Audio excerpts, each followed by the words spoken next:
my name is Shanti Das.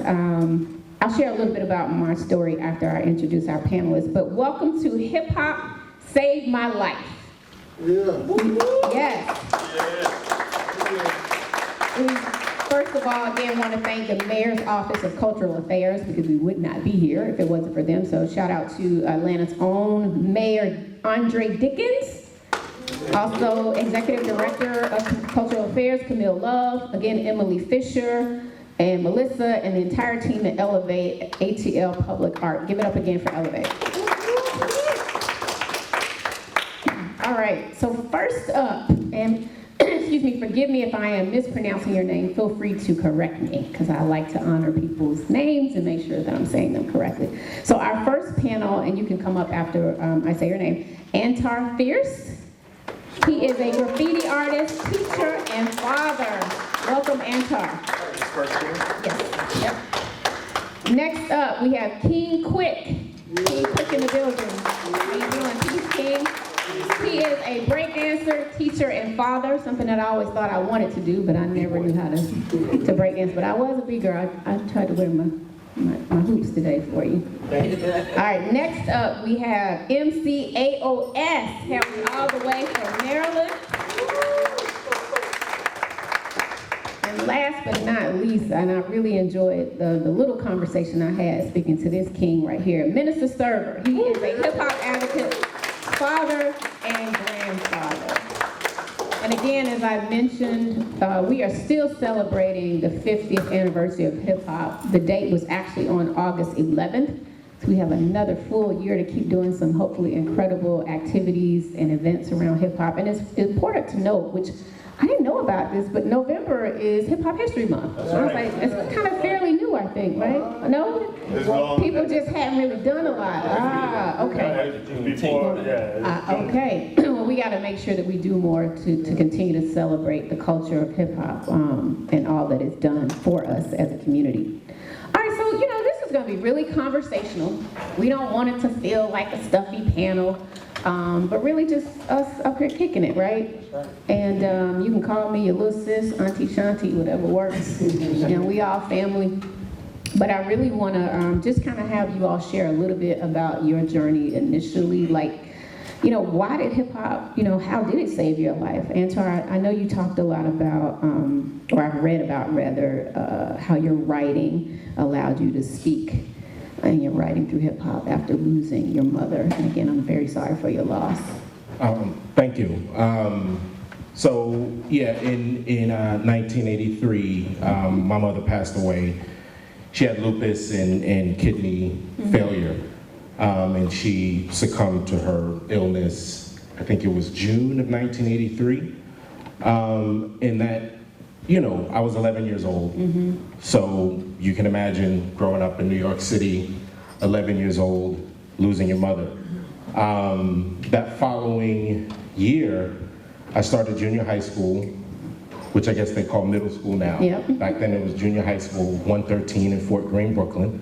I discovered writing graffiti. There were some kids in my class that were doing it, and I was still obviously dealing with the grief. And I saw that, or that kind of became a way to, you put the grief somewhere else, and this kind of fills that in. It fills that void, or it allows you to express yourself, though, right? And it allows you to express yourself. But I think even before I got to the expressive part of it, it was something that kind of filled that space, because it became, obviously it grew into something that I still love today, but it became something to focus on, to kind of put the grief, it filled that void. You kind of compartmentalized it and was yes, able to, and so it became something that, it saved my life, because anybody who's from New York, in the 80s, in the 70s, New York was a much different place, and so there was a lot going on that I could have gotten into, but I think writing graffiti made it, I didn't want to do any of those other things because my focus was now on this. So when my friends were going out to, snatch chains or steal cars or, be stick-up kids, I was like, I'm not really built for jail, so I know that's not a thing that I wanted to do. That's not an option. That I knew that wasn't an option. So, but graffiti, I was like, and I had never been into art. I had no talent for art, but this was something, the community to me became so attractive that I gravitated to it. And I got hooked on it. How'd you pay for it? Like, who bought you your cans and all your art supplies? Well, Okay, you worked it out. Okay, you worked it out. Okay. This was a different era. Hey, judgment-free zone. We worked it out. So there was there's a lot of cameras in here, so I don't know if I want to talk Judgment-free zone. We worked it out. how we got our supplies. Yeah, we had sponsors. Okay, look, better question. Hold on, better question. Do you remember where you did your first? Absolutely. Okay. I do. Tell us about that. Absolutely. And I think the first piece I did was on the back of a Coca-Cola distribution center in Forest Hills, Queens, because that's where my grandmother lived. And I remember very vividly the first night I was so green. We found some paint in the the superintendent who was the building manager back in the high rises. He had some paint, so we went in there. We liberated his paint, and we go to the back of this factory, and this was like literally the first time I painted anything, and I had the paint, the nozzle facing the wrong way. Oh, no. And I went to spray the wall, and it sprayed the paint right in my face. Oh, no. And the reason I remember that so vividly is I had to go inside now, and I had to explain to my grandmother at 10 o'clock at night why I had paint all over my face. And so I remember that. But it was that experience that led me to say, I got to figure out the right way to do this. I've never turned back since then. That's really dope. I love it. Y'all give it up for Antar. It's a great story. And I want to hear more about that for sure. All right, next up, again, we have King Quic. Now, the notes I received, you talked about breakdancing allowing you to channel your aggression. And, breakdancing is one of the elements, right, of hip hop. And now, y'all, it's even going to be an event at the 2024 Olympics, right? How dope is that? So talk to us a little bit about what it was like growing up and how breakdancing and hip hop saved your life. Okay. So it's really simple. You're right, and those notes are on point. Wow. And so, Melissa. yeah, so I'm looking at her like, wow, she has a good listening ear. And first off, yes, it's going to the Olympics. Big ups to that, and everybody working on that. And we're working really hard around the clock to make it happen. You'll see us in, you'll see it out, you'll see it in. But to get it there, solidify it, is going to need support. Okay. Okay, so you will see it 2024, but beyond that, we're going to need Let support. us know so we can definitely. Yes, thank you. And then also, if the Olympics can respect us, I ask for the hip hop community to respect us. We don't call it breakdancing. That's a media term. That's out there with I don't even know what to say without being disrespectful. But this is not a term we use. It's just breaking, because breaking is a metaphor for what we do emotionally. It's not breaking is a street term for wilding out. So before, wilding out, going off, breaking, the dance was called going off. The dance was called breaking. At one point in time, they called it boy and yoing. But break dancing was people that never did it. That didn't understand it. Back in the Yeah, the movie, actually, we had, yesterday at the event, we had a panel as well, and we had Michael Chambers. He's here right now in Atlanta. We had him from Turbo, you know Turbo. He was at the event. Are you serious? Yes. Okay, So I'm he's fanning here out real quick. What? Yeah, he's here right now, but he leaves tonight, I think. He leaves tonight. So he was at the event yesterday. We had a good panel, talked to him. But long story short, bring it back. I'm originally from the Bronx. I'm being transparent. My mother worked in the courthouse. My father worked in the streets. Both of them worked very hard. We had a lot of time to play. My sister looked after me. There was a lot going on. Violence was one of the main reasons we left. The only time I ever got my butt whooped in 40-something years, and I went in. I was my first time getting jumped. I was my first and last time getting jumped. I was 9. There was about 13 of them versus me and my sister over a chain. And we wild out. And then our neighbor came down, got busy, and then that just turned into a little street war that kept going on and on and on until we up and left.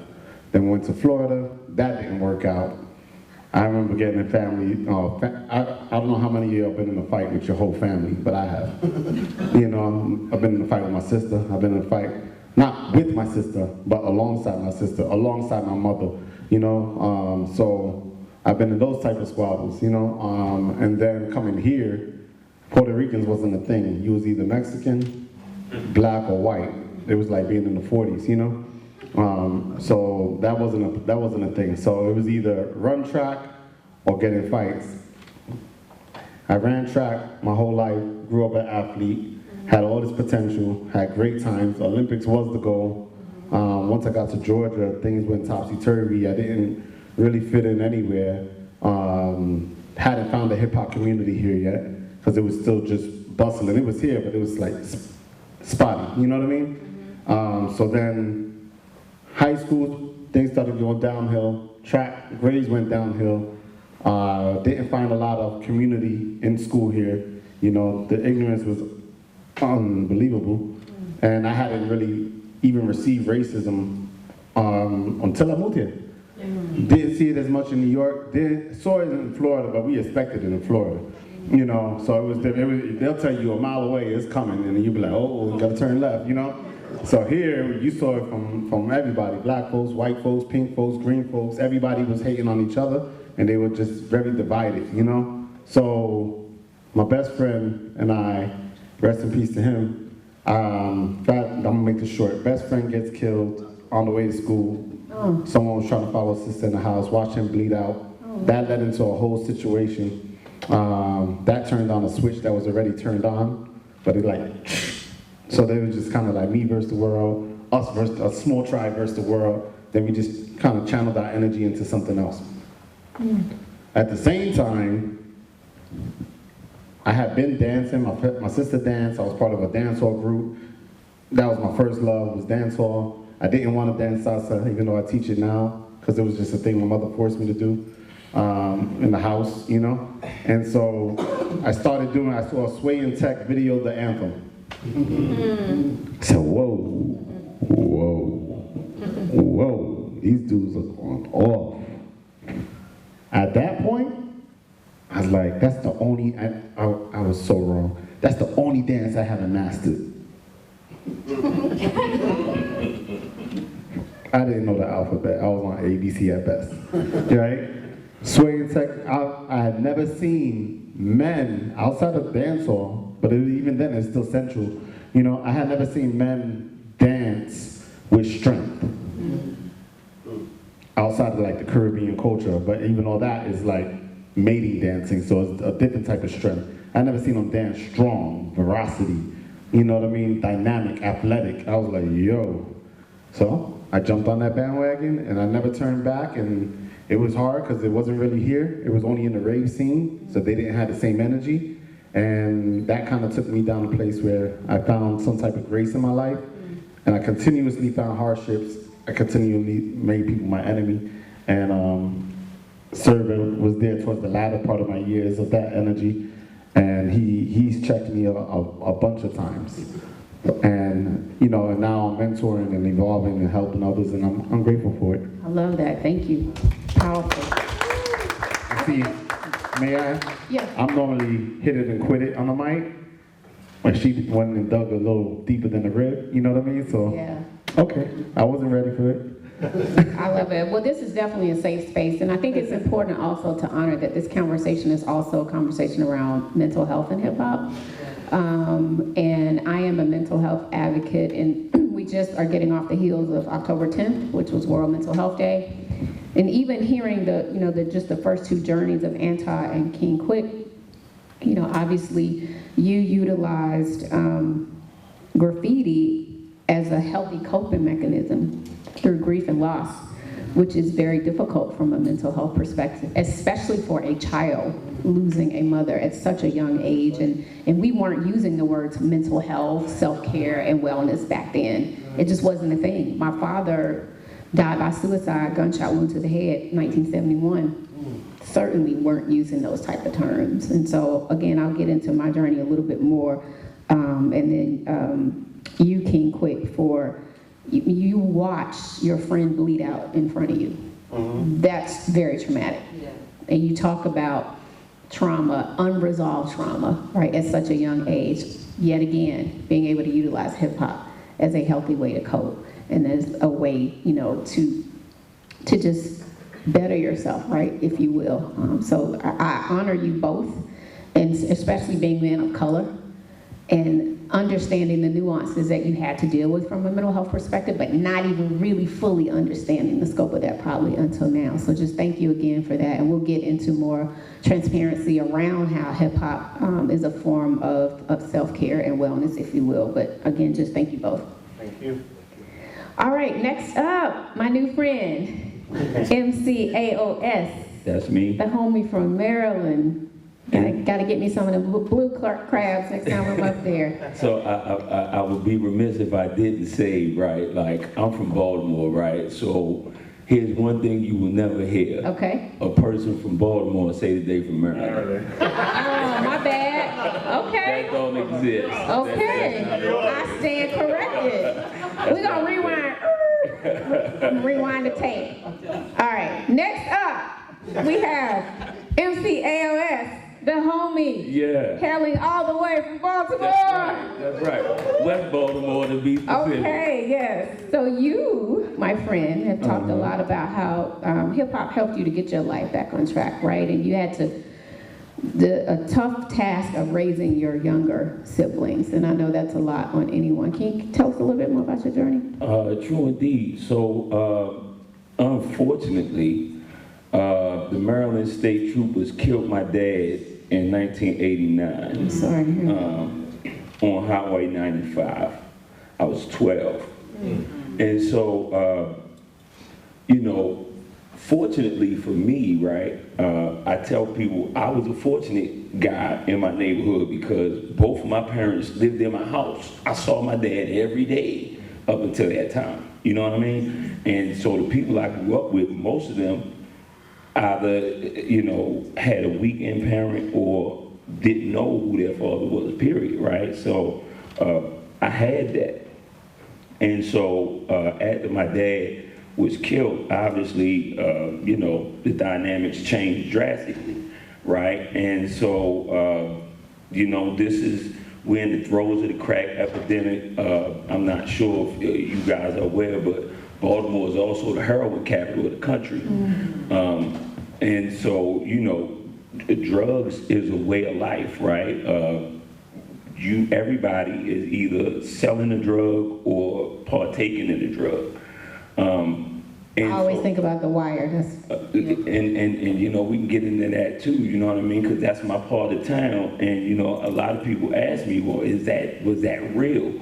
And I tell them, like, you know, some of the things were embellished, but what made that show so powerful is the fact that a lot of those things they were dealing with were real. I remember when they were hiding bodies in the vacant houses, you know, like that was a real thing. And so about a year or two later, I found myself in a position where I was now in the streets involved in the illegal drug trade. And, you know, I talk with her very often about this now. My mom, we both kind of found ourselves in the game from opposite sides and the same side, right? Her as a user, me as a seller, but she was also engaged in the trade as well. And so, you know, that was just all kind of craziness, you know what I mean? House raids and all kind of craziness, right? Because my house was literally the trap house, you know what I mean? Like, this is where all the dudes in the neighborhood came to put their work together and sell it, and the gallery, the whole thing. So hip hop comes into play early, right? So second grade, I believe, for a talent show, me and my homie at the time, we did Run DMC, Sucker MC. Yes. We performed that. I remember the rapping Duke. And my cousin's mother had bought him that vine. I remember being salty because I'm like, well, I ain't got them. I want Rapping Duke. Right. You know what I mean? And then a couple years later, my mother came home from work and she bought me Run DMC's Raising Hell album. And after that, it was a wrap. It's like, okay, well, let me figure this thing out. How did it make you feel when you heard that album? I was already a Run DMC fan by the time and you know, I was a shorty, of course, right? We talking the late 80s. I was a kid, but I was already a big fan of Run DMC and whatever they was doing, so it really didn't, you know, make me no difference. But what I did find, because I was a relatively smart kid, so, you know, I understood a few things, and certain things, you know, that they were talking about kind of make sense, like Proud to Be Black, like instantly resonated with me, right? And so that type of messaging, I was able to kind of latch on to early. And as I started to get more involved into the where I found myself in terms of MCing, because, you know, in the version of hip hop I come up in, you had to try your hand a little bit of everywhere to kind of find out where you fit, you know what I mean? I tried graffiti, right? But my bubble letter game was trash, right? I tried breaking, you know what I mean? But I realized early I wasn't going to be moving around with cardboard looking for battles all day, so that wasn't going to be a thing. I told my parents I wanted to DJ, that's what I wanted to do first. And when I told them that a Technique 1200 cost about $1,500, they X'd like, that out. how you gonna pay for that, bro? So when I finally got to rhyming, my mother was like, well, I buy all the pencil and paper you need that for school anyway. And so as I started to get more into MCing, right, that was taking me away from the street and put me in the studio. And so, you know, there were countless times where I'm like, all right, fellas, I'm going to the lab.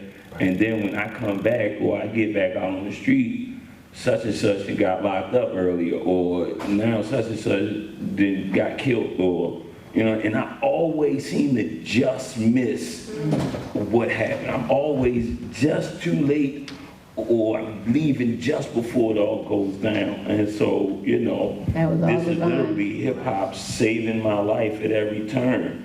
And once I finally got out of Baltimore and got here to Atlanta, and I found my crew, Benkus, man, they just gave me a platform and an opportunity to do a lot of things that otherwise I may not have had access to do, because I would have been all too consumed in the street and trying to figure that out than to try to be a dope MC for real. Yeah, well, thank God again that hip hop gave you that platform and opportunity, gave you healthier ways to cope, right? And gave you a choice. True indeed. Y'all give it up for MC A.O.S. About y'all, but these stories are so powerful. I'm actually feeling a little emotional up here right now, because one of the things that just resonated so much with me when you were saying, you know, you always just miss something happening, or you end up, instead of just staying at the trap house, finding yourself in the studio. Like, I get emotional when I think about this young generation, how many kids are getting shot and just dying, not having, you know, after school activities. That's why, like, what the mayor's office and cultural affairs and so many other great people and elevate the opportunities that you put in front of these children matter. We've got to continue to provide access for the arts for our kids. We can't take out these art programs. They literally are saving, these gentlemen up here are products of the arts. It literally saved their lives. So when you leave here today, just make sure you're sharing this conversation, taking it back to your families, to your communities, to your school boards, so we can continue to keep arts in the schools, because it's so important. Okay, last but certainly not least, I want to give the mic over to Minister Server. He is a part of the Temple of Hip Hop, which was formed in 1996 by the almighty KRS-One. He is also a minister at Hillside Church over in the Southwest Atlanta, which I had the pleasure of meeting Dr. Barbara King before she passed away, but a wonderful ministry. And also Hip Hop Ministries and In Spirit Truth Center. This brother is certainly in the community, and he talks about how the Temple of Hip Hop and the work with the community has further allowed him to spread the positivity and all the goodness in this thing we call hip hop. So, Minister Server, take it away.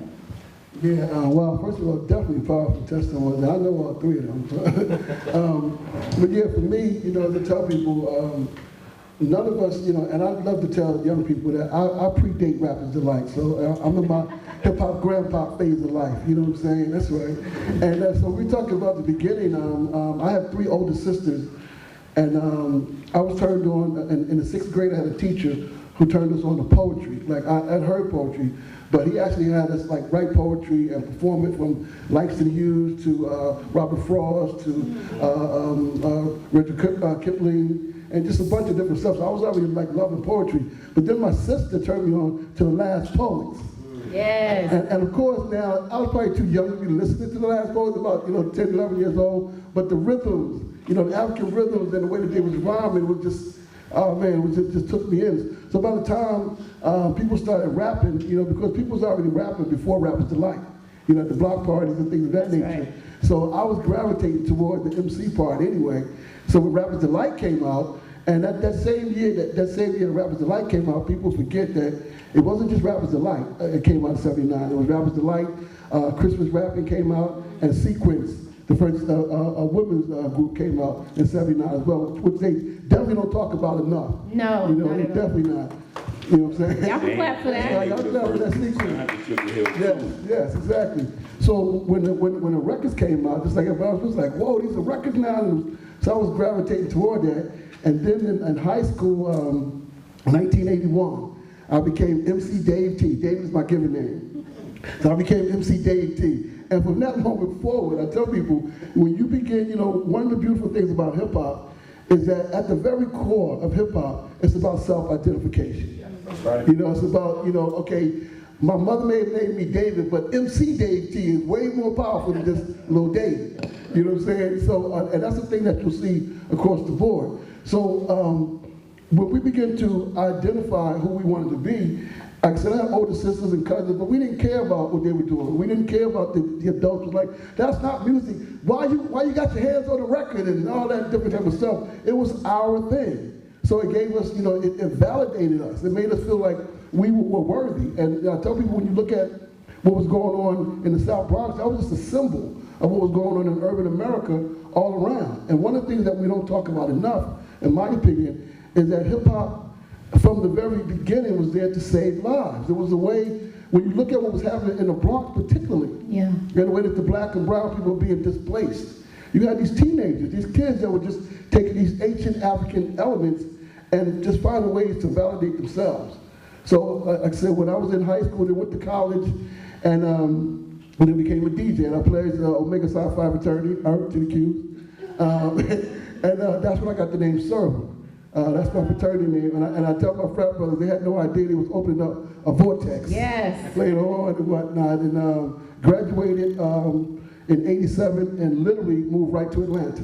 I'm from Atlantic City, New Jersey, pick up the Jersey, and moved right to Atlanta in '87. And I came here owning my hopes and dreams, my girlfriend at the time, and it was something about Atlanta that kind of drew me to it. But when I got here, just to see that, the culture of Atlanta, black music in general, is powerful, the spiritual energy. And Atlanta is powerful, and just having the AUC, I had a cousin that was at Clark at the time.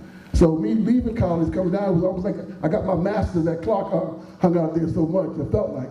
But the culture was just kind of growing around me. So fast forward, when I started teaching in 1990, I started substitute teaching in Clayton County. And I was finding ways to incorporate the culture with the young people because I knew that they was in it. So one of the tricks that I used to do as a substitute teacher, when I come in, substitute teacher, you gotta try, you gotta see, we got a sub in here tonight, let me see what it is. But I would come in and immediately put a Source magazine down on the desk. And the kids look at the magazine and want to read, like, no, when everybody finishes their work, then we can have a conversation. And that for me, not only did it help me just personally, but the students around, I started to see we were pioneering what they now call hip hop education. We didn't know that we were pioneering that. So for me, to grow into it the way I did in 1992, I became involved with Nation Time Syndicate. pick up the Jazz and Flash and Nab, and Nation South Syndicate was the first hip-hop collective in Atlanta. So because I was teaching, I was already counseling, it kind of fit the things that I was doing. So for me, I tell people, it's not just a cute saying when I say hip-hop saved my life. At the same time, I'm a husband, I'm a father, and was able to raise, people here have seen my children who are adults now, raised in the culture. So when we talk about rap is something you do, hip-hop is something you live, it's not just a cute saying for me, it's real life. It can literally transform your life. And at the core of it, it's about self-identification, self-improvement, self-empowerment, which leads to positive social change. That's the core of hip-hop. Yes. Let's go, sir. Yes. Serving us all the knowledge. Thank you, King. I'll just share really briefly, because I'm not a panelist, but as your moderator, I am a child of hip hop as well. From Atlanta, Georgia, but went to Syracuse University. And I was an overnight DJ from 2 to 4 in the morning at Syracuse, and I helped my friend program our hip hop dance show on Saturday night. And being in Atlanta, I got an internship. I was, like you said, Atlanta, the music scene was bubbling. L.A. Reid and Babyface had moved here, so I got to work at Capitol Records the summer of my sophomore and junior year. So got to do promotions for like Hammer and a bunch of artists there. And then I got hired straight out of graduation, and the first record I ever worked was Players Ball from Outkast. Wow. So I got to do all the marketing and promotions for Outkast and Goody Mob and Usher, TLC, all those folks outside of hip hop, even though there were hip hop sensibilities even in TLC's music, but and Usher. But it was everything to me. I had turntables in my dorm room. Well, not turntables, one turntable, but not like the 1200s, just the kind you could just buy from the store. And I had my cassette tapes. And I literally, back in the day, I remember before hip hop was on mainstream radio, it was a club here called the San Souci. So I would wait for Live at the San Souci to make sure I had my cassette ready to tape all of that. So I was that girl. I was the B-girl. I wore sneakers. I got the nickname Shoestring in college, and it stuck with me. Everybody from Biggie Smalls on down called me Shoestring. So it was a way of life for me, to your point. But bringing mental health back into the conversation, I told y'all my dad had took his own life when I was young, and we didn't go to counseling or therapy as a family, and I never really knew how to channel those feelings and thoughts and frustrations. And so fast forward, I had a really storied career in the entertainment business. I walked away in 2010. I was executive vice president at Universal Motown in New York. I was up in New York, lived in Jersey, but worked in Manhattan for 10 years, and I was making almost $500,000 a year. And I ended up having physical health issues that were a direct result of stress. And I walked away from it all. I was like, I'm done. I moved back home to Atlanta. 4 years later, my best friend took her own life, same way my dad did. And it sent me in a downward spiral. And I came really close to taking my own life in 2015. I'll spare you the details of it, but you talk about hip hop as a form of self-expression. I was dying on the inside. And it wasn't that I wanted to die, I just wanted the pain to go away. So I did get the help that I needed. I called the Suicide Prevention Lifeline, which is 1-800-273-TALK, but now you can dial 988. And then my pastor, Dr. Raphael G. Warnock, who's also Senator Warnock, was like, I'm gonna pray with you, but you gotta get help. So I did that part of the work. But then I went back to what I knew. I started opening up and sharing with my peers. And I really had to dig deep to figure out who I am and whose I am. And I just started openly sharing, and so many of my colleagues in hip hop were the first ones, whether I worked with people at the labels or the artists, the first ones who reached out to me and was like, you know what, I've dealt with things too. And you just gotta get back to you. And so I started interviewing a lot of artists, and everybody from Common to Big Crit to Killer Mike, and everybody was opening up. And now I have my own podcast around mental and physical health. You have these cards, Silence Your Shame cards. That's my nonprofit.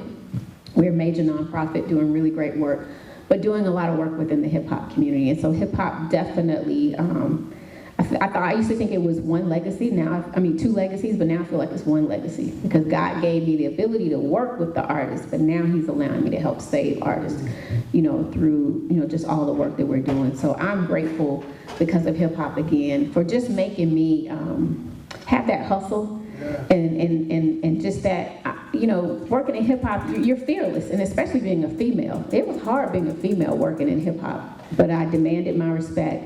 but I love the culture so much, and I'm just so grateful for how it has poured into me. So looking at hip hop as like a catalyst for change, right? And as this really healing source. Who else want to kind of jump back in and share a little bit more about the story and the power that hip hop has to continue to heal our community, especially present day? Well, I can only speak to this present day because I have two children who are, one is 23 and one is 22. And we literally just last night, or maybe it was Friday night, had a long heated debate. My wife is also an MC, Okay. so she's around my age.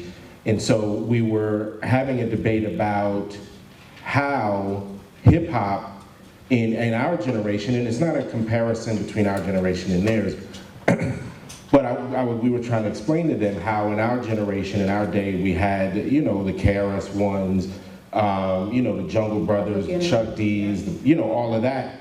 So you had that option, and today you don't have that so much because, or it's not as put to the forefront as it was back then. Back then you had that, I became a history major. I went to Clark, I got here in '89. I didn't realize you was here before me. Oh, wow. So I moved here in '89 to attend Clark. I became a history major because of KRS-One's Edutainment album. Wow. That album is what made me decide on a major. Wow. And listening to that, but I think today, because of the issues that we experience, the issues that, the violence, the misogyny, all of those things that are the only thing you seem to hear. And the argument we were having the other night, my family, is that, if the content of hip hop changed, if today's rappers began rapping immediately, just overnight one day said, hey, we're not gonna rap about all of that stuff, we're just gonna rap about, uplifting messages and positive things, like the things that we grew up listening to. I said that could change the trajectory of the Black community overnight. I said, because our children are the ones who consume this music. And when you have the entire industry glorifying, the nonsense, that's the direction that our community, and the value or the gravity that music has. And I know I write graffiti, but I've been into hip hop, I've been into the music since the beginning. But the impact that the music has on the community, on any community, is tremendous. So, the mental health piece of it, but I just think that, the music can change the course of it. The music can change the course of the entire community, if it chose to. But, and the argument I was making is that it's a choice. And the industry today, and the artist, the machine, chooses not to. But that machine is occupied and runs by the artist. And the artists make a choice not to do that, or they can make a choice to do that. And I know I'm oversimplifying it, but I think it's possible and it's doable, and the music, the industry, the music could change the entire course of the Black community if it chose to do that.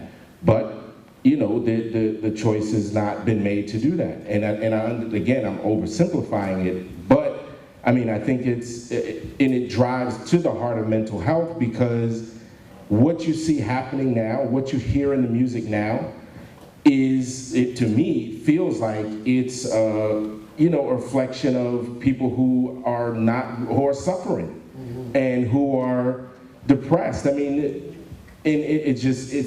I don't know, I guess I'm talking in circles now, but it's just really difficult to hear a lot of the music that I hear today.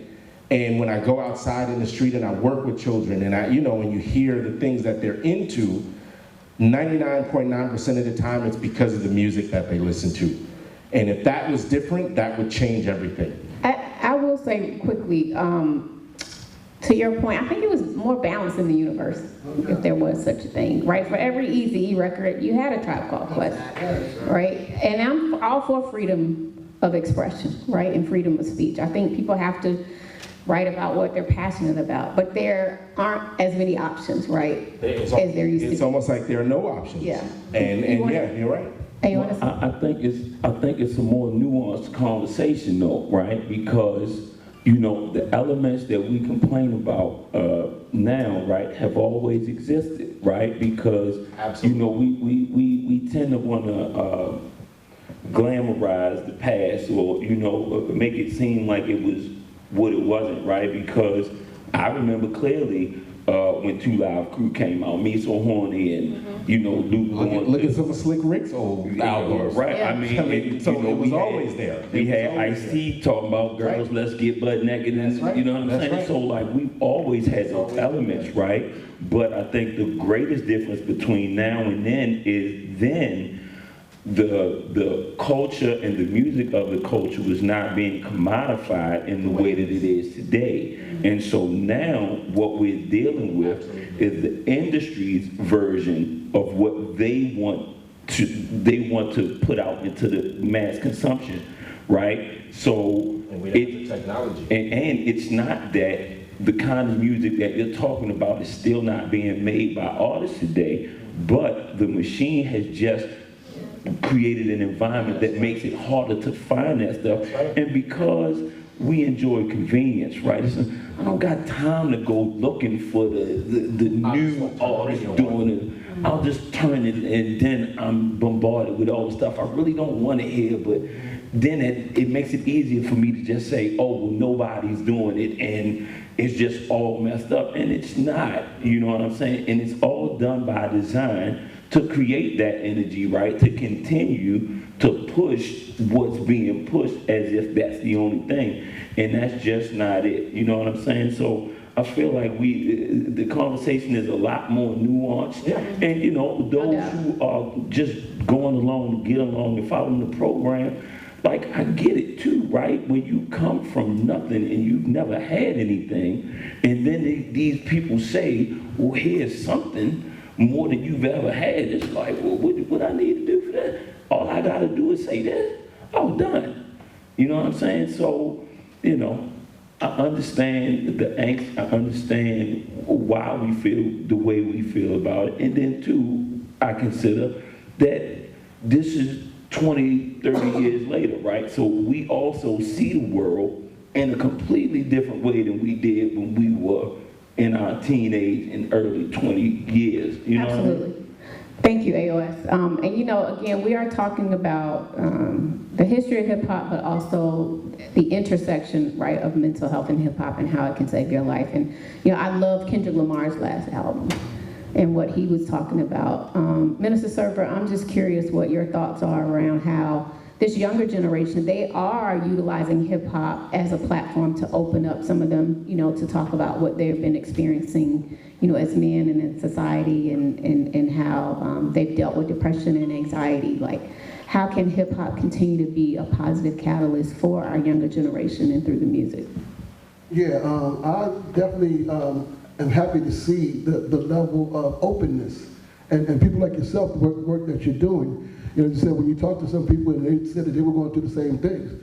You know, a number of times, you know, particularly for young black men and young brown men, we've been taught, you know, to always be hard no matter what's going on, and, you know, never show any kind of weaknesses. So sometimes, even to our closest brother friends, we don't open up, which is why one of the reasons why we are going through some of the challenges that we're going through. But what I love that's happening in hip hop right now is that you have artists like Kendrick and other artists that are being very vulnerable and telling, you know, like there's a song the brother said that it's okay to not be okay. You know, there's a number of different songs out there, but again, I think a number of times when we talk about the culture, we have to remember that rap is just something you do, and hip hop is something you live. We have to look at the people and see what is exactly going on. And any of the art forms can be used as healing modalities. Yes. So whether it's, you know, the Break that down a little bit more. So whether a person, you know, just like the people spoke of here, they talked about how graffiti, b-boy, and MC and helped them to cope. You know, I think that those of us that are 40 and older, we've done a terrible job.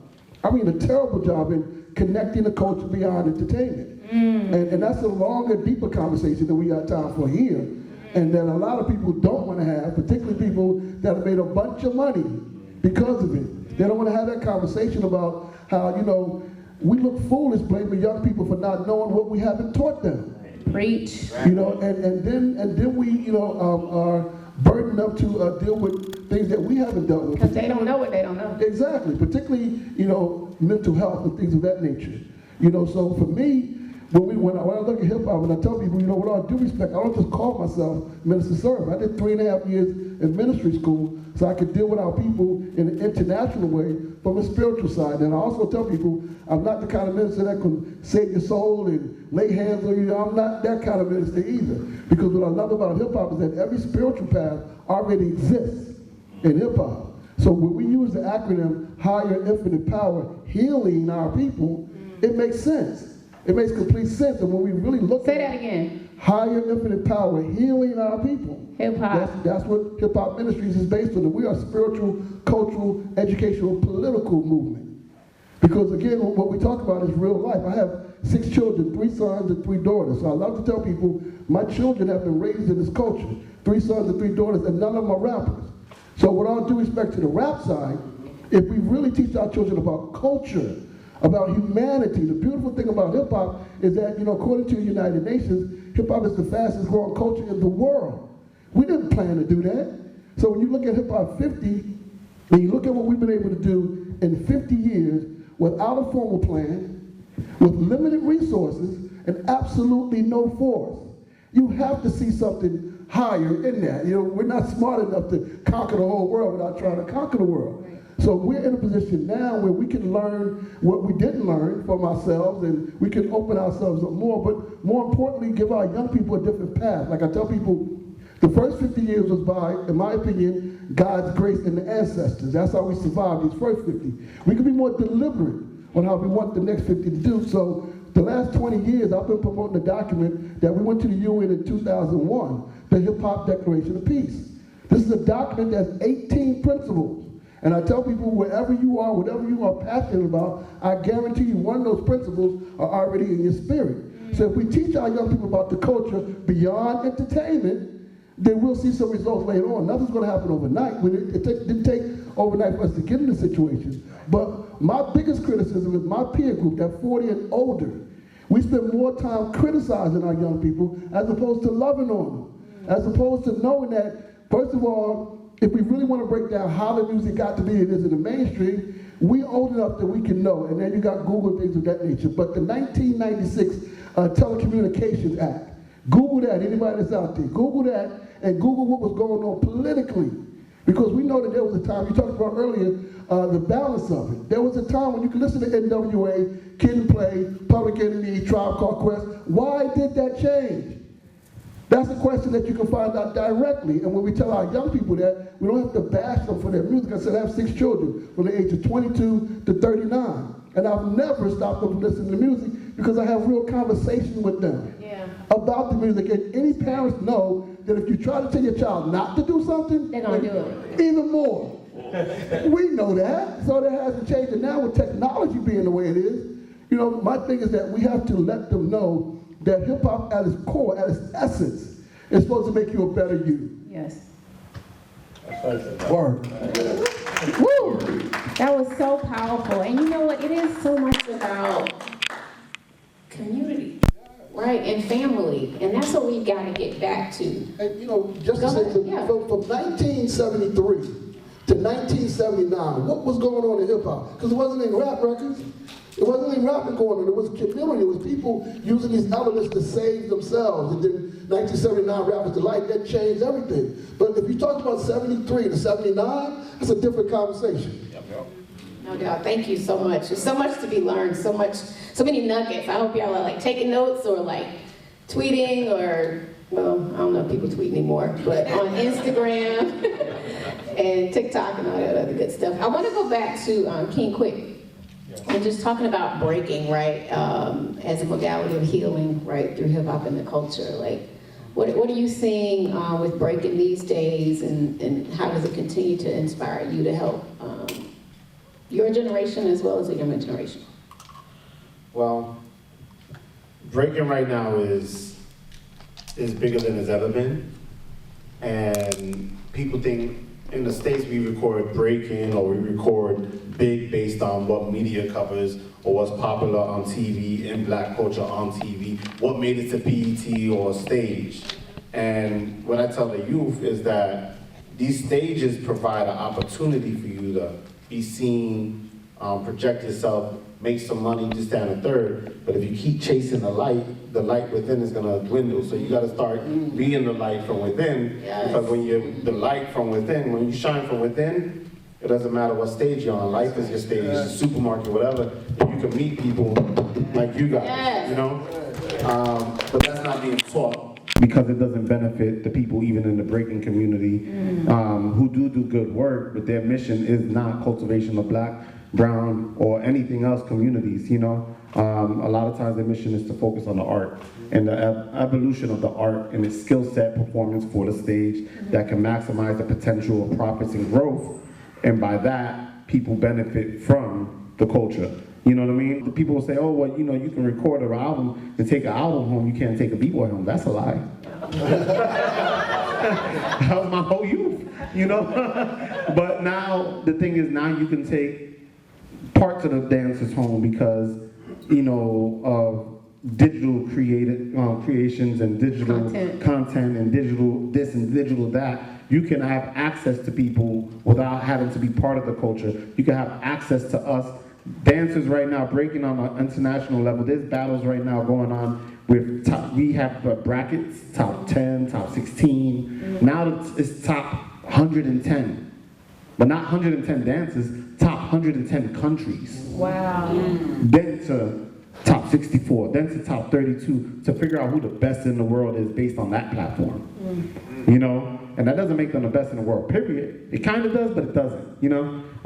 So right now, there's a lot of people shooting for a very, very small window that does not even financially solidify a well-being or a good lifestyle. Don't become the #1 dancer in the world and expect to have a child.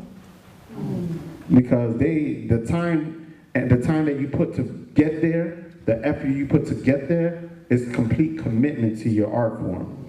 But it does not provide a particular lifestyle that provides for others. So we have to start with the youth young and letting them know that our focus with teaching, and our nonprofit's focus is, my wife and I, is adding value. That's the first value, is to add value. And we teach this, we give this to the children. We don't teach it, we give it to the children by example. Then from there, our mission statement is to cultivate physical and emotional intelligence. And cultivate, not educate. Because educate came from the base word iju being a Kemetic word that meant cultivate. But education has been manipulated just like any other industry, and education is about assimilation. And assimilation to what we think is best for you. That's why they're trying to change everything in education. That's right, we're all different. It's our history. We chose different paths, we have different interests, and we all came to the table based on different experiences. You know, and I didn't grow up on De La Soul, even though I learned to love De La Soul. I needed hard music for my life. It was either fun, really high, I could dance to, or something that was aggressive. Who was aggressive that I could listen to? Whose butt can I beat today? I needed soundtrack music for my lifestyle. I wasn't a positive, I was a happy child, but I had a lot of issues. So I listened to aggressive music. If it was boom bap and they wasn't talking about nothing that made me feel strong, put it to the side and found somebody that was. So I listened to a lot of aggressive music, and the youth right now that are getting into break. Did you go to like Onyx? Because that was one of my most aggressive. When I was frustrated, I turned on Onyx and just be in my room yelling in college. Brother Slick, you know Slick the photographer? Yeah. He was on the panel with us yesterday. Oh, dope. So you know, right now, a lot of people that are approaching breaking are finding it when they're stuck in their house or stuck in the room on their phone. They're not finding it in the parks. They're not finding it in the community. And like any other things that the black culture creates in the States, when you pull our foundation of what is our foundation for hundreds of thousands of years away from us, we recreate something else. But the beautiful thing about that is the world benefits from it. The sad thing for that is that we don't hold on to it long enough to pass it to our grandchildren or really cultivate it or nurture it. So right now what's going on is you don't see black youth looking for breaking. Kind of what happened with jazz. That's another conversation for the panel. But Exactly. And so we just kind of move on to the next trend. So breaking right now on a global level has more black folks than you've ever seen in it. But it took people pushing that identity. It took people pushing that narrative. It took people, even as me, I'm Boricua, but I'm Moreno, I'm Africano, I'm a lot of things. I'm Congolese, but I push black culture to the forefront of everything I do, because at the end of the day, those youth, those children, they're deserving of this. You know, they don't have to ask for it. It's theirs. You know, they have access to it. And we need to create as many bridges, and those bridges are not there in breaking right now. And so right now in breaking, most people are finding breaking as an art, as a talent, as a sport, as a place to be popular and do something cool. I have had B-boys in the band going to North Carolina, going to Miami, and hey, guy in the back, third row, yo, what's that song? That's Nas. What you mean, what's that song? You don't know who Nas is? What's a Nas? And it's like, what? You know what I mean? And so these things are going on where they don't know no hip hop history. Rap doesn't, in the breaking world, rap is the least music that we play. Because we dance to breaks, we dance to drums. We got people, I can go to someone in Taiwan that knows more about Rufus Thomas than they do any rap. You know what I mean? Aretha Franklin, when I'm in Japan and I go into those dance studios, you got James Brown, you got Aretha Franklin, you got this, that, and the third. You might have like certain like Kumo D and Rakim because they rapped over breaks. But you're not gonna see you're not gonna see Tribe Called Quest and all of that unless they're into rap. You know what I mean? But in the dance world, there's a big disconnect from the music, because the music a lot of times that is good for us doesn't feel good. We can't move to it. We can't groove to it. So we took the party out of music, focusing on education, and now young people want to party. They don't want to be educated. You send them to school, then you send them home and tell them to slow down and listen to this. Whoa, come on, I just want to have fun. Even the most noble women in the world want to wild out on the weekends, hey, and they got their music. You know you'll be turning up. Same with the brothers, you know what I mean? So that's where I'm going to leave it. Thank you, King Quic. That was awesome. So we talked about breaking, we've talked about emceeing, we've talked about graffiti artists, and we've talked about just hip-hop healing and hope and self-expression. And I know I have learned a lot, even considering myself a B-girl and a child of the culture. I honor you, Kings, for just pouring into us and being vulnerable and sharing, even though you know, again, we're just talking about life, and that's the thing about mental health. I tell people, mental health ain't a bad word. Right. People think, oh, yeah, I heard about that thing called well, we all have mental health, just like we have physical health. It's not a curse word. Mental health, just so you know, is how you think, how you act, and how you feel. That's all of us. I don't care if you're from the Bronx, if you're from Baltimore, if you're from New York, moved to Atlanta in the early 80s. Like, we're all the same in a lot of ways, and we all share this thing called mental health, just like we share this thing called physical health. And the beauty of having this culture and this lifestyle and this way of life as hip-hop has really, certainly, I know, saved all of our lives. And I'm sure you all have some unique stories in the audience too. We only have 10 minutes left, but I do want to open it up for, because it is a community conversation, right? And hip hop is a way of life. And so I would ask that you just try to limit long statements. If you have a question, please just ask a question to your panelists. Stand up, state your name, and address it, if you don't mind, to one of the panelists so we can get a few questions answered. Okay. Hi, I'm King Quic. I just want to ask each of you which song or artist has helped you through your mental health challenges. Because I have a nephew that's really struggling, and I'd like to communicate with him with hip-hop, because I introduced him to it a while ago.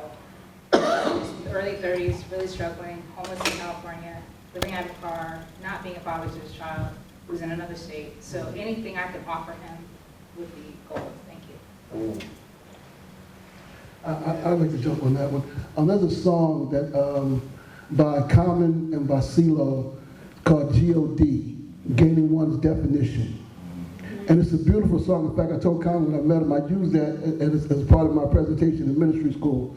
Because what that song talks about, it talks about understanding the God in you, understanding that even when we're going through those challenges, you know, the beautiful thing about each of us is that we are unique individual expressions of whoever you believe to be your creator.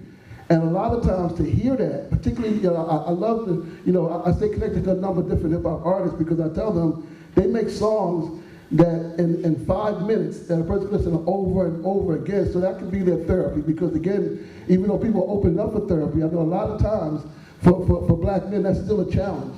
But if you have songs that can kind of reprogram, and that's what it really is. You know, you have to kind of reprogram when you're in that dark space. You have to find just a sliver of light. If you can find just that sliver of light to kind of let you know that everything is going to be okay and the answers inside of you, then that can help you on your path. So that song, Common and CeeLo Green, G.O.D., K-1's definition is a song I would definitely recommend. There's a song called Power of God by LL Cool J. It's on the Mama Said Knock You Out album. It's the very last song. Yes, sir. And that thing puts me in that world. That's helped me through some really tough times. I mean, there's so many songs, but that's one that sticks out as you describe the situation. I'm not on this wave. Whatever, It's okay. no, whatever you want to hear. So I listen to stuff that's more, a little bit more hood. That's what reached me as a youth. That's what set the temperament for me. And so I listen to a lot of E40. I listen to a lot of Nipsey. I listen to Nas. I listen to Jay-Z primarily because they're talking to little hood dudes, right? And they're creating a bridge from where they stand. They're not standing above them telling them this is what hip hop is. They're like, this is where you at, we've been here, and this is how you get your business right. So and primarily right now, I would say Victory Lap from Nipsey is one of my favorites that I tend to put on when I get in the car because I like to set my brain for success, you know, and so sometimes you need something that meets you where you are. That's just not a light at the end of the tunnel. They want to come over the bridge and say, walk back with me. And Nip did that, you know? And so I listen to Victory Lap a lot because of that. So, A.O.S, did you want to share something? Yeah, so one of those songs for me, and I was just listening to this the other day, KRS-One, Higher Level. You know what I mean? Like that record, it certainly takes your mind and just, you know, it puts me in such a different state of being. I mean, even the music, the vibration and the frequency of the music, it feels like elevation. You know what I mean? So yeah, KRS-One, Higher Level, most certainly. And I'll just quickly add, hopefully you wrote all those down. Some of us, when you think about mental health, right? I say we all have mental health. Some of us may, and I'm not insinuating or assuming that your loved one has like a mental illness or a disorder. But if they do, hopefully this music will motivate them to want to actually get help as well, right? Because that is taking that next step. But we got to be inspired to want to be able to change. But sometimes we have a chemical imbalance. And so happy to also stay in touch with you to share additional resources from a medical perspective. And then you have my Silence Your Shame card, because I tell people all the time, it's like, you know, hashtag Jesus and therapy. And music, when I'm not feeling good, it takes me out of that dark space, right? So it's all how we collectively have those tools of healing that we put, you know, into effect. So thank you guys. I will ask, whoever asks the next question, can you please, for the sake of time, just direct it to one panelist, if you don't mind? Who's next? Right here, gentleman with the podcast. Thank you. Again, many faces, peace. Real quick, and it is to anyone, but one of the most important and most difficult things I think we find is that we can't bring hip hop into legacy institutions, right? But we know how important that is: schools, mental health therapy, you know, training, or whatever the case may be. So we need that intersection in every aspect of society. Have anyone done that successfully to inspire folks who might be, you know, sitting here in an industry that, you know, you might not think hip hop works in, but just a way to show that that can happen? Anybody part of the program in the schools or anything you want to share? All of us. Yeah. You want to take that, Server? Yeah, I think, you know, all of us have done it at different levels, but the challenge is that, again, that 40 to 60 age group that actually, you know, knows better, in my opinion, that they know that there's a time that it was before rap music. As I tell people, I know people of almost every occupation that you can think of that would identify themselves as being hip hop. And yet, the powers that be that run the institutions, a lot of times we haven't kept it hip-hop, meaning that hip-hop was always about changing things and breaking down structures. There are a number of people who, for whatever reason, have not allowed those things to be. So even when we're working with the different programs, and all of us have done that, it's still a fight. But because hip-hop is a young culture, we win that fight. And it got to be the fight. We're here for it. For me, exactly. You know, that's why I tell people, I'm in my hip-hop grandpa phase of life. So my children have gotten successful. I have 7 grandchildren, but I have other grandchildren. I've been blessed to teach people around the world. So we got to keep going against those institutions. And they are kind of changing, slowly but surely, which is another double-edged sword, because then when we start working with the institutions, people in the culture are like, oh, why are you working with the mayor? Why are you working with this? So it's kind of a double-edged sword, but I think, you know, for us, again, anyone that's over the age of 40 and is self-identified as being a part of the culture, because there's a difference in my world between hip-hop culture and hip-hop corporation. Yes. Yeah. Both of them have a place, but the culture precedes the corporation. And a number of times, because of the economic side of it, we forget that and we kind of buy into different concepts. So I think when dealing with, and even in academia and the whole nine, you know, I don't tell you nothing, man, you know, dealing with academia is that same thing. It's one thing to study the culture, but you have, you know, the blessing about hip hop is that a lot of our pioneers are still walking the earth. Yeah. You can go directly and get the history. You don't have to just have somebody that read a book and things of that nature. So I think dealing with those institutions continually fighting the power, as Public Enemy said, we have to continue to do that. Absolutely. And if I could add on real quick, and I'll be brief, also to your point, I'm not sure if you're familiar with a guy by the name of Mickey Fax, but Mickey Fax has actually literally started a hip-hop school called Pendulum Inc. And it's very dope. They deal directly with mental health issues. They deal with the different aspects of the culture. And he has, you know, well-known artists of all the disciplines come in and teach these classes directly to the students. And I bring that up because I think, to your point, one of the conversations that we don't have enough is around infrastructure, right? Because like hip hop has always been a counterculture, it's always going to be that, right? And so I think we run into a lot of the roadblocks we do because we trying to take this counterculture and fit it into the nice little box that says check here, and we don't fit there, right? And so until we start building our own infrastructures and doing things on our terms, I feel like we'll continually run into these issues with all of these different factions, organizations, and platforms that try to say, well, you can only come here if you do it this way. That's not what we That's do. right. Thank you, A.O.S. And going back to something quickly that Service said earlier, like, we got to teach the youth, right? So we have to continue to like change these narratives, have these conversations. Like, I wrote a book 10 years ago when I walked away from the business called The Hip Hop Professional, and it was about my life as a young woman working in hip hop. And so I go to schools and speak, but I'm also making sure that it's not just the HBCUs. I'm going to the predominantly white universities because we got to teach all our children, right? Because we cannot stop racism if we don't teach our white kids or the Asian kids, or teach, you know, other communities to respect one another in general. So we got to go into these schools, whether it's high schools, colleges. So we just got to fight. You know, I book myself, but I'm fighting to make sure that I'm pouring back into, and I mentor students from all different backgrounds and nationalities, but we can't get mad again at the youth if we're not trying to teach them. Okay, you know, from a policy level, they might want to take out African American studies, but guess what? We're going to go and we're going to teach the community. We're going to keep these programs going through all of the great work these young men are doing. Yeah. And you know, one of the easiest ways is through rap music. If you use rap music to teach our youth, it's mad easy to do because they love good music.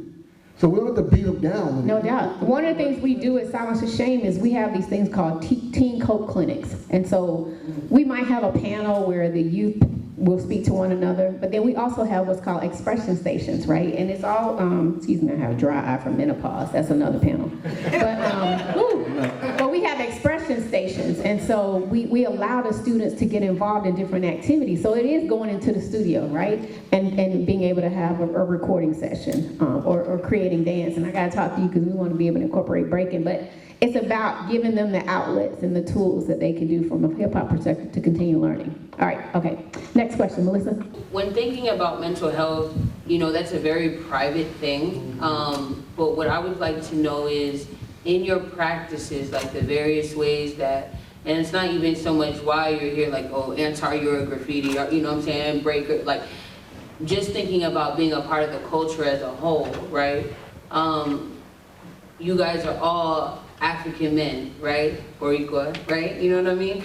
You're all, and within our communities, mental health isn't spoken about as frequently as it should be, but within your hip hop ciphers, right? Within your brotherhoods, how has that conversation developed? Does it develop? Have y'all talked to each other about, like, cause you know, with women, especially black women, we got whole conferences and things dedicated to us just being like, sis, you know, how do you feel, sis? And, you know, all this kind of stuff. We have so many places for that, whether it's hip hop or not.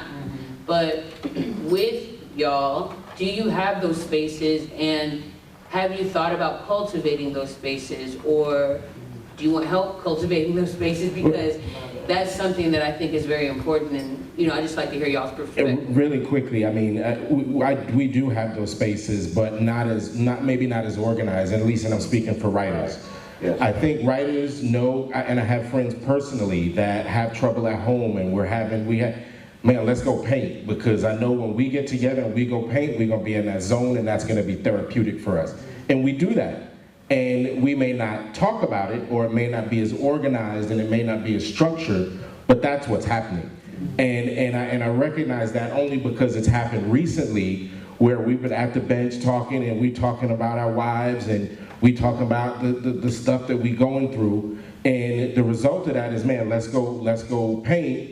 And that helps us, and then we can go back home, and we can come back to the middle, and so it's that. But again, it's there. We may not cultivate it as much. It's not as organized. It may not be as structured, but it definitely is there. I definitely experienced that with my close circle of friends who write graffiti. Yeah, absolutely.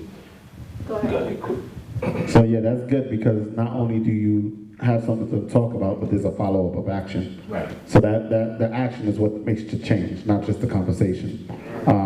Yesterday, after yesterday's event, I brought my squad back, you know, and they came to the house, and we got food, and they all had their conversation, they're younger cats, and I'm in the kitchen cooking, and they just kept asking me for my opinion. So eventually, boom, I put it down, picked up the baby, and we had a conversation about their approach to the event, where their mind was before the event, how do they feel emotionally after the event, what does this mean to them, where is it going to take them, you know, how much of what they were holding on to did they let go during their event, during the competition, how much was released, and how do they feel emotionally, because we have young men that are dealing with depression, social anxiety, things like this, and their performance, so on a performance level, they perform at such a high level, there's so much expectation, and if they don't meet it, or they don't win, because there can only be one real winner of the night. If they don't win or come home with that bag, they feel less of who they are. And so that conversation happened last night.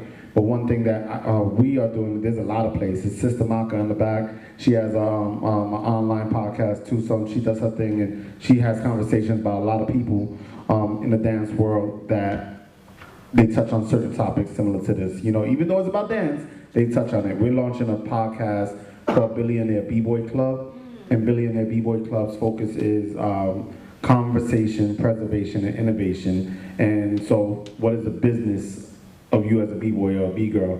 What is your business? Are you handling your business in life, and are you able to work in the business of breaking? And do you have other businesses outside of that that can help you evolve emotionally, spiritually, and financially? So that's the name of the podcast. The Instagram is up, podcast is coming soon. Thank you. I love that. I think, you know, to your point, there are conversations being had, right? You just got to name it, right? And call it what you see, you know what I mean? And get people to understand that having these conversations around mental health and wellness, you know, isn't a sign of weakness, and it's something that we all go through. I want to shout out the Confess Project, which is an organization that recently moved to Atlanta, but they were doing work in the Midwest. They go into barbershops and have these conversations and do a lot of work. Also, my good friend Lamont Rucker, who's an actor, he has a partnership with a gentleman named King J. Barnett, former NFL player. They do this tour called Just Heal Bro, and they go from city to city, and then even like Silence Your Shame, we have a podcast, and I did a live podcast interview just in May with DJ Drama, right? One of the biggest mixtape guys of this younger generation, and he talked openly about his depression and how he was addicted to Percocets and how he has been sober for a year and getting the help that he needed. And we've talked to, Big Crit and CeeLo and so many others, and so we're trying to definitely move that narrative around, especially with our men of color, as it relates to mental health. We have time for one last question. Okay, so my question to you guys, and everybody's touching on it, the infrastructure and not being as structured. So what do you see as the next phase, actionable action for the infrastructure and bringing more coherence and To the culture. To the culture. I'm talking about the infrastructure. We know the industry style. We know all the artists that are out. So the endeavors, like everybody's speaking of what they're doing. I wasn't aware of certain things, you know what I'm saying? There's no database to go to click and say, okay, this person is doing this, doing that. So how do you guys see that aspect to basically come to a solution of the unstructured infrastructure of hip hop? And how we keep pushing the culture forward. I like, great question. Right. You want to start? Let's start at the end and we'll go down since our last question. Minister Server. Okay, I think one of the first ways is get involved with some type of organization. That's the very first thing. There are a number of organizations, particularly in Atlanta, that are progressive, that are hip hop, that are doing things that are not on, as I say, the sexy, glamorous corporation side.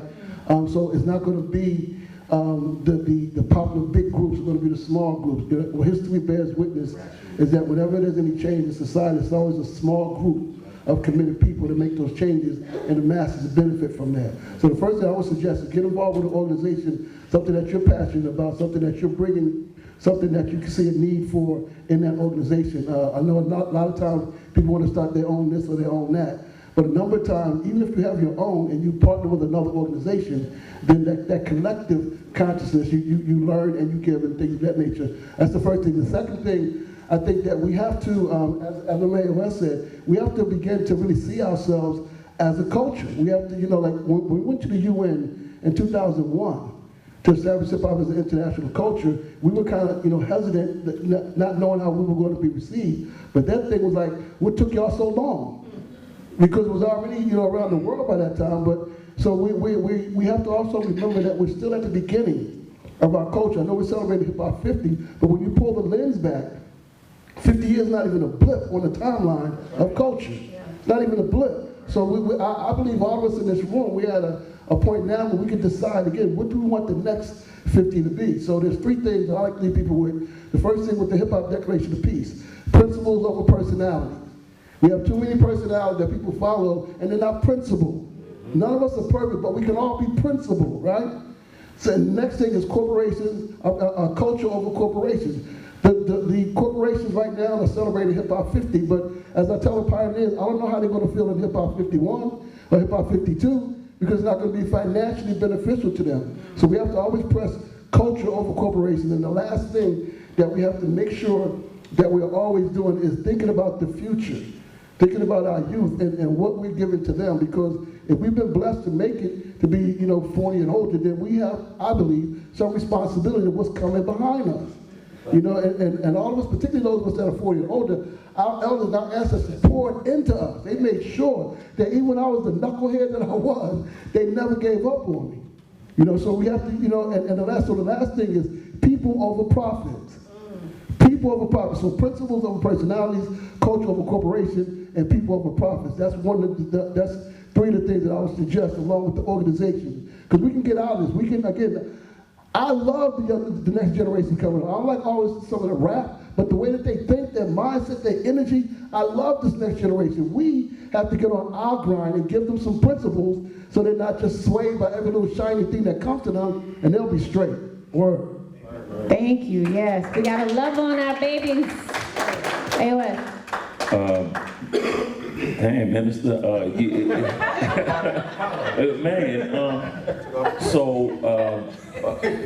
all I have to say to that is, yes, Minister Server is right. You know what I mean? Like, you gotta connect to something that's already going on, but what I also think has to happen, right, is, and me and my partner Flux, we talk about this a lot on our show. We have a podcast as well called Rhyme Animals.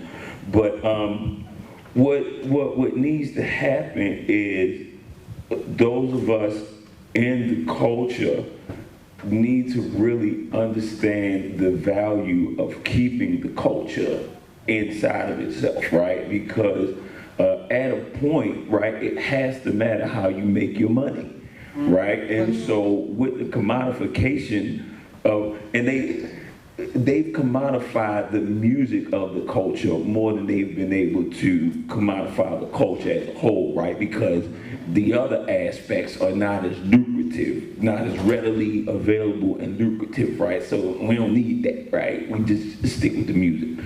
But you know, those of us who are in the culture, who are of the culture, we have to understand that it's ours, and we have to maintain it and not be so quick to sell it off as soon as we develop it and build it up, right? So we have to do that. And then to your other point where you're like, well, you know, there's no database where you can just go and find out. That's a part of the beauty of it, right? Because that's the way this culture's always operated.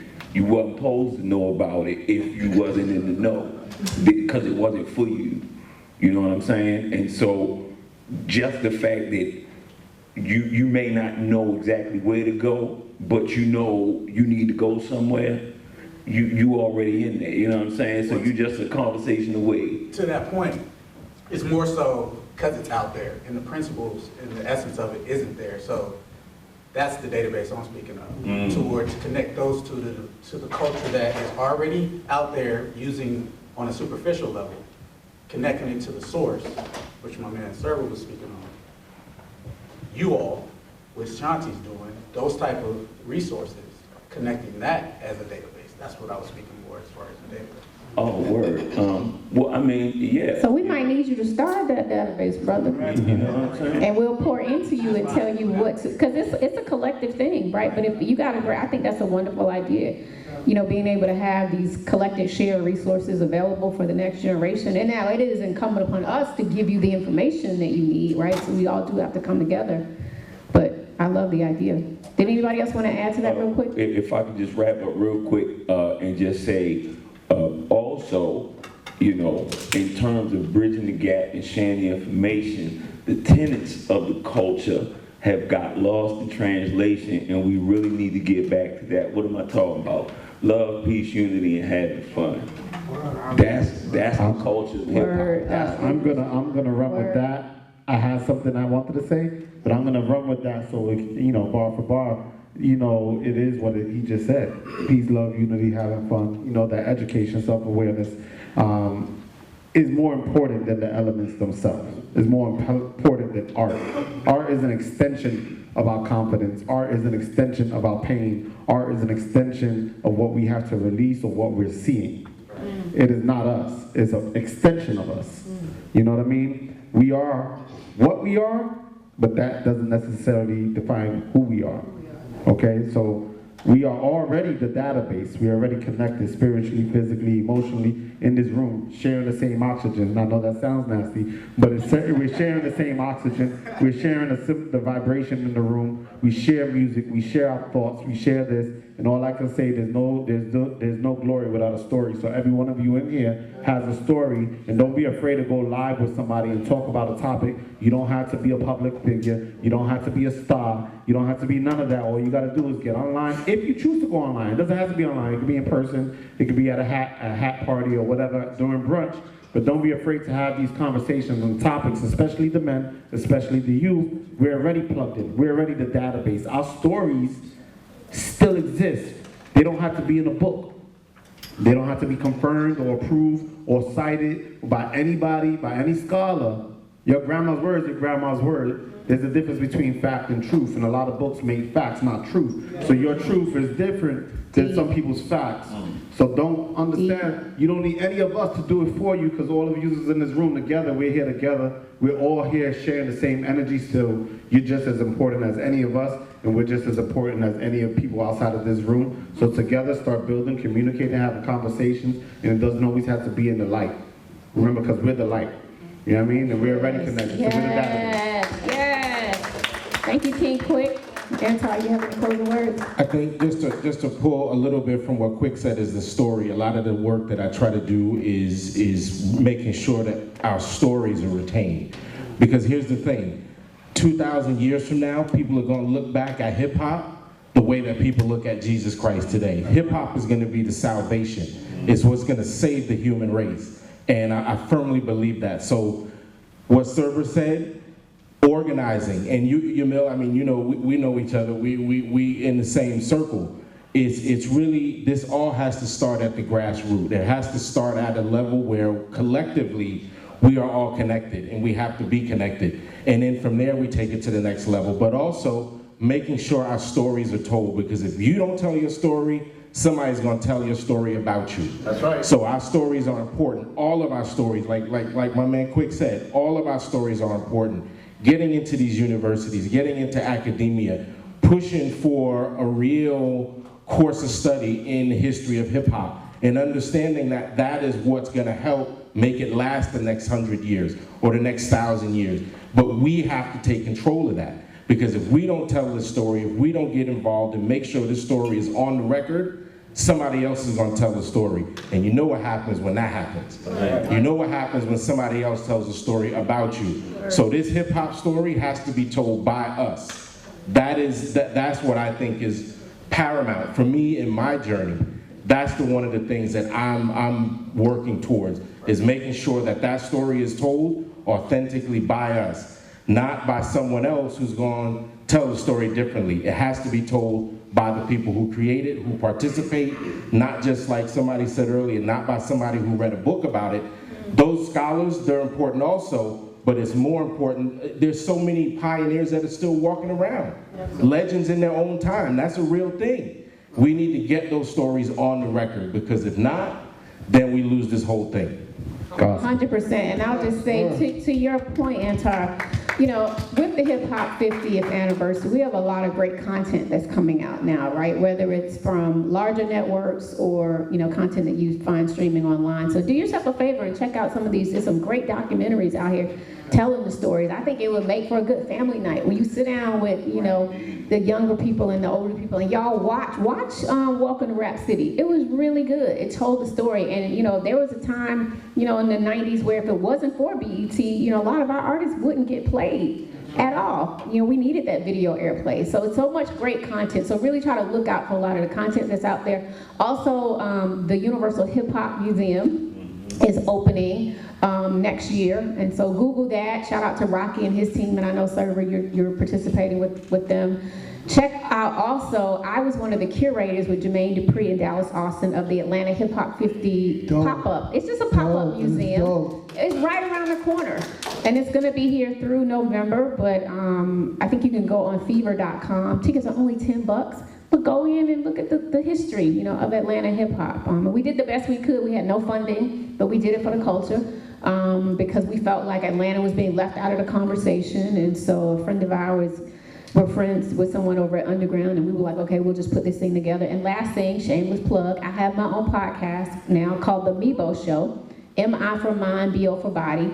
And I dedicated season 1 to Hip Hop 50. So I'm talking to, my first episode was with DMC from Run DMC on his mental health struggles. I had Dougie Fresh on episode 2. I've talked to David Banner about mental health. I interviewed Eric Sermon in New York City about hip hop and heart health, how he had a heart attack. And I just had Charlemagne on, and I had the Queens MC Light and Yo-Yo on. So I'm trying to spread the message around hip hop, but health in general, because we have to be a healthy community. I mean, truth be told, it wasn't always a healthy lifestyle that we lived, working in hip hop or living in it, right? I was a young kid with the 40s and the blunts and all of that, but I'm 52 now. I still love the culture, but I want us to be a healthy culture. Right. So my work lives at the intersection of health and hip hop overall, whether it's mental or physical health. So You know, it's just so much great information that has been, shared today. Again, this has been the Hip Hop Saved My Life panel. We want to thank the Mayor's Office of Cultural Affairs. We want to thank Mayor Andre Dickens, Executive Director Camille Love, Emily Fisher, Melissa and her team at Elevate Cultural Arts. She did a great job curating. And can we just go down the line? Give it up for Minister Server, MC A.O.S, King Quic, and Antar Fierce. And I have been your moderator, Shanti.